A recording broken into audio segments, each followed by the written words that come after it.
Composer ಮತ್ತೆ lyricist ಕೂಡ ಹೌದು. ದೊಡವ ದೊಡವ ದೋಸೆ ಕೊಡೋ, ಡಮಾಲ್ ಡಿಮಿಲ್ ಡಕ್ಕ ಇದರ ಮೂಲ ಸಾಹಿತ್ಯಕಾರ ದಯಮಾಡಿ ವೇದಿಕೆಗೆ ಬರಬೇಕು. ಗಿಲ್ಲಿ ಅವ್ರನ್ನ ಬರ್ಮಾಡ್ಕೊಳ್ಳೋಣ. ಸೊ ಎಲ್ಲರೂ ಮಾತಾಡಿದಾಗ ಎರಡು ರೆಸ್ಪಾನ್ಸಿಬಿಲಿಟಿ. ಒಂದು, ನೀವು ಬಿಗ್ ಬಾಸ್ ಗೆದ್ದಿರೋದು, ಇನ್ನೊಂದು ಗೌರವ್ ಅವರ ಸಿನಿಮಾ ಗೆದ್ದಿರೋದು. ಇಬ್ರು ನಾಯಕ ನಟರಿಗೆ ಒಂದು ರೀತಿ ಜೋಡೆತ್ತಿನ ಸವಾಲಿದೆ. ತುಂಬಾ ನರ್ವಸ್ ಆದಂಗಿದೆ ಸರ್ ಮಾತು ಕೇಳಿ. ಸೊ ಏನು ಹೇಳ್ತೀರಿ ಸೂಪರ್ ಹಿಟ್ ಬಗ್ಗೆ? ಇಲ್ಲ ಮೇಡಮ್, ಒಂದು ಸಿನಿಮಾ ಪೂರ್ತಿ ಇದ್ದೀನಿ. ಈಗ ನನಗೆ ಫಸ್ಟು ಈಗ ನಾಯಕ ನಟ ಅಂತ ಇಟ್ಕೆ ಒಂದು ಭಯ ಸ್ಟಾರ್ಟ್ ಆಗ್ಬಿಡ್ತದೆ.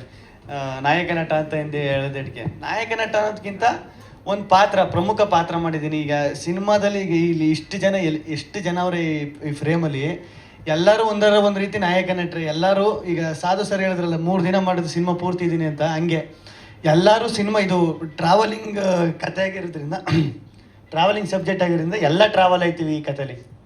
ಅದರಲ್ಲಿ ವಿಜಯಾನಂದ್ ಸರ್ ಕರೆದುಬಿಟ್ಟು ಈ ಥರ ಒಂದು ಪಾತ್ರ ಅಂತೇಳಿ ಆ ಪಾತ್ರನ ನನ್ನ ಕೈಯಲ್ಲಿ ಮಾಡಿಸೋದು ನನಗೆ ಸಖತ್ತು ಖುಷಿ ಆಯಿತು. ಆಮೇಲೆ ಅವ್ರದ್ದು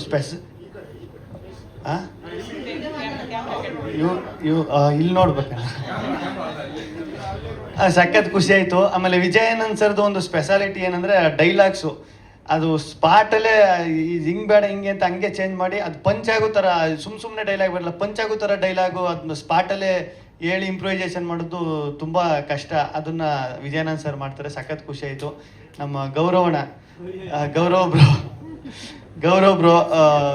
ನಾವು ಅವರು ಬರೀ ಮೊದಲನೇ ದಿನ, ನಾನು ಶ್ವೇತಾ ಅವರು ಮೊದಲನೇ ದಿನನೇ ಸಖತ್ತು ಕ್ಲೋಸ್ ಫ್ರೆಂಡ್, ಒಂದು 2-3 ವರ್ಷ ಪರಿಚಯ ಆಗಿರೋಷ್ಟು ಫ್ರೆಂಡ್ ಆಗ್ಬಿಟ್ಟು ಅಷ್ಟು ಕಂಫರ್ಟ್ ಝೋನ್ ಕೊಟ್ಟು ನನಗೆ ಚೆನ್ನಾಗಿ ಮಾತಾಡಿಸ್ಕೊಂಡು, ಚೆನ್ನಾಗಿ ಕಾಮಿಡಿ ಮಾಡ್ಕೊಂಡು, ಫನ್ ಮಾಡ್ಕೊಂಡು. ಅದೇ ಈಗ ಟೀಮು ಕರೆಕ್ಟಾಗಿದ್ದಾಗ, ಟೀಮ್ ಎಲ್ಲ ಫ್ರೆಂಡ್ಲಿ ಆಗಿದ್ದಾಗ ನಾವು ಕೆಲಸ ಮಾಡೋಕ್ಕೆ ತುಂಬ ಈಸಿ ಆಯ್ತದೆ. ಆಮೇಲೆ ನಿರ್ಮಾಪಕರು, ನಂಗೆ ಸತ್ಯವರು ನಿರ್ಮಾಪಕರು ಅಂತಲೇ ಗೊತ್ತಿಲ್ಲ, ಪ್ರೊಡಕ್ಷನ್ ಮ್ಯಾನೇಜರ್ ಏನು ಅನ್ಕೊಬಿಟ್ಟಿದ್ರೆ ಅಷ್ಟು ಸಿಂಪಲ್ ಆಗಿದ್ರು. ಆಮೇಲೆ ಸುಮಾರು 1 ವಾರ ಆದ್ಮೇಲೆ ಗೊತ್ತಾಯ್ತು ಇವರೇ ಪ್ರೊಡ್ಯೂಸರು ಅಂತ.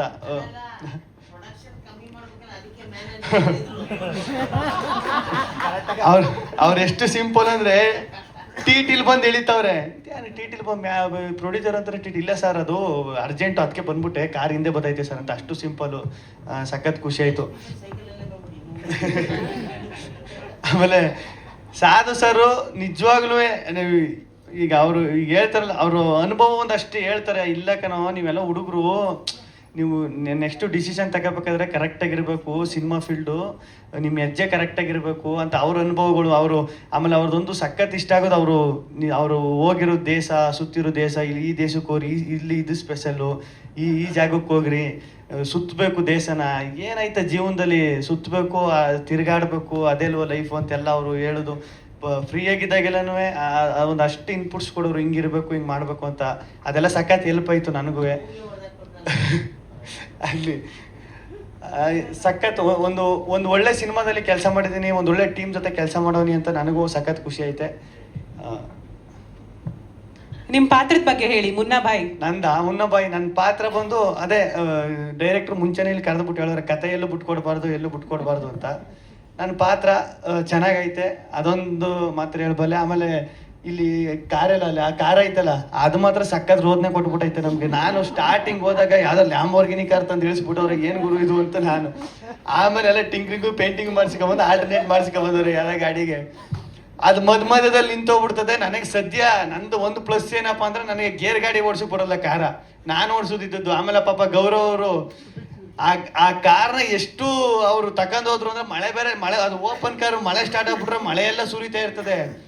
ಈ ಕಡೆ ಈ ಹ್ಯಾಂಡ್ಲ್ ಹಾಕಿದ್ದೆ ಕೈಗೆ ಬರ್ತದೆ, ಈ ಕಡೆ ಗೇರ್ ಎತ್ತಗೋರೆ ಗೇರ್ ಹಾಕಿದ್ದೆ ಕೈಗೆ ಬರ್ತದೆ. 1 ವಾರ ಸರಿಯಾಗಿ ಆಟ ಆಡಿಸ್ಬಿಡ್ತು. ಎಲ್ಲಿ ಉಡುಪಿಲಿ ಶೂಟಿಂಗ್ ಮಾಡ್ತಿದ್ದೆ, ಅಲ್ಲಿಗೆ ತಗೋಬೇಕು ಗಾಡಿಯ. ಹೆಂಗಾಗ್ಬಿಡ್ತು ಅಂದ್ರೆ ಪಾಪ ಅವ್ರು ನೋಡಿ ನನಗೆ ಪಾಪ ಅನ್ನಿಸ್ಬಿಡ್ತು. ಈ ಬ್ರೇಕ್ ಹೊಡಿಕ್ ಹೋದ್ರೆ ಅದು ಸ್ಟ್ರಕ್ ಆಗ್ಬಿಟ್ಟದೆ, ಬ್ರೇಕೇ ಓದ್ತಾ ಇಲ್ಲ ಒಂದು ಟೈಮಲ್ಲಿ. ಆ ಥರ ಎಲ್ಲ ಸಿಕ್ಕಾಪಟ್ಟೆ ಆ ಕಾರು. ಅದೇ ನನ್ನ ಪ್ರಕಾರ ಅದೇ ಅನ್ಸುತ್ತೆ ಮೇಯ್ನ್ ಹೀರೋ ಈ ಸಿನಿಮಾಗೆ, ಆ ಕಾರು. ಅಷ್ಟೊಂದು ರೋದನೆ ಕೊಟ್ಟಾಕ್ಬಿಡ್ತು ಎಲ್ರಿಗೂ. ಈ ಸಿನಿಮಾದಲ್ಲಿ ಏನಪ್ಪ ಅಂದ್ರೆ, ಆರ್ಟಿಸ್ಟ್ ಯಾರಿಗೂ ರೋದನೆ ಕೊಟ್ಟಿಲ್ಲ, ಟೆಕ್ನಿಷಿಯನ್ ರೋದನೆ ಕೊಟ್ಟಿಲ್ಲ, ಯಾರಿಗೂ ಕೊಟ್ಟಿಲ್ಲ. ಅದೊಂದು ಕಾರ್ ಐತಲ್ಲ, ಅದು ಮಾತ್ರ ಎಲ್ರಿಗೂ ರೋದನೆ ಕೊಟ್ಬಿಡ್ತು. ಆಮೇಲೆ ನಮ್ಮ ಕ್ಯಾಮ್ರಾಮನ್ ಸರ್ ಬಗ್ಗೆ ಹೇಳ್ಬೇಕು, ಎಷ್ಟು ಕೂಲು ಅಂದರೆ ಅವರು ತಲೆನೇ ಕೆಡಿಸ್ಕೊತಿರಲ್ಲ. ಹಿಂಗೆ ಕೂಗಾಡೋದು, ಈಗ ಸೆಟ್ಟು ಅಂದರೆ ಕೂಗಾಡೋದು, ಕಿರ್ಚಾಡೋದು, ಆ ಥರ ಏನಿಲ್ಲ. ಈಗ ಡೈರೆಕ್ಟ್ರು ಇದು ಕ್ಯಾಮ್ರಾಮನ್